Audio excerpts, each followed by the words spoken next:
Ventilator అనగానే అదొక death sentence అనుకుని మీ ఆశలు వదిలేసుకుంటున్నారా? హలో అండి, I'm doctor Krishna Chakra, consultant anaesthesiologist and critical care expert in Jyothi hospital, Miryalaguda. I have 8 years of experience in this field.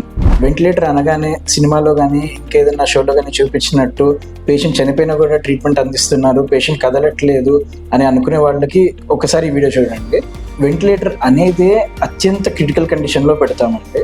ఎప్పుడు అంటే పేషెంట్ ఏ రీజన్ తోటైనా, అది తలకి దెబ్బ తగలడం వల్ల అయినా, ఒళ్ళంతా ఇన్ఫెక్షన్ రావడం వల్ల అయినా, గుండె ప్రాబ్లం వల్ల అయినా, లేదా ఊపిరితిత్తుల ప్రాబ్లం వల్ల అయినా ఆక్సిజన్ సరిగ్గా తీసుకోలేకపోతున్నాడు అనుకున్న సిచ్యువేషన్లో మెయిన్గా వెంటిలేటర్ అనేది పెడతాం.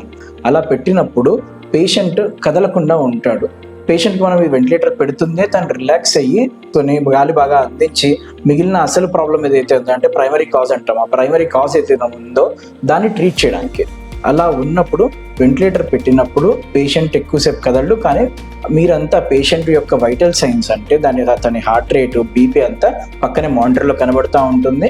ఇంకా వెంటిలేటర్ను బయటకు వస్తున్నప్పుడు పేషెంట్ కాళ్ళు చేతులు ఆడియడము ఇట్లాంటివి తరచుగానే కనబడుతూ ఉంటాయి.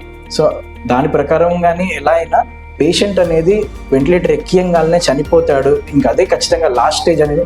సో అవసరమైన 80 to 85% వాళ్ళకు కూడా ఎప్పుడైతే మనం వెంటిలేటర్ అవసరమని చెప్తామో ఈ భయంతో మనము వెంటిలేటర్ వద్దని చెప్పడము, వాళ్ళకి ఆ ఛాన్స్ ఇవ్వకుండా పోతున్నాం.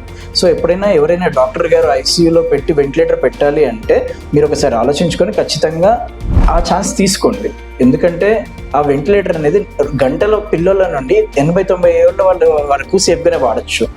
సినిమాలు, షోల పిచ్చిలో పడి వెంటిలేటర్ అనేదే మరణశాసనం అనుకునే వాళ్ళకి ఈ వీడియోని షేర్ చేయండి.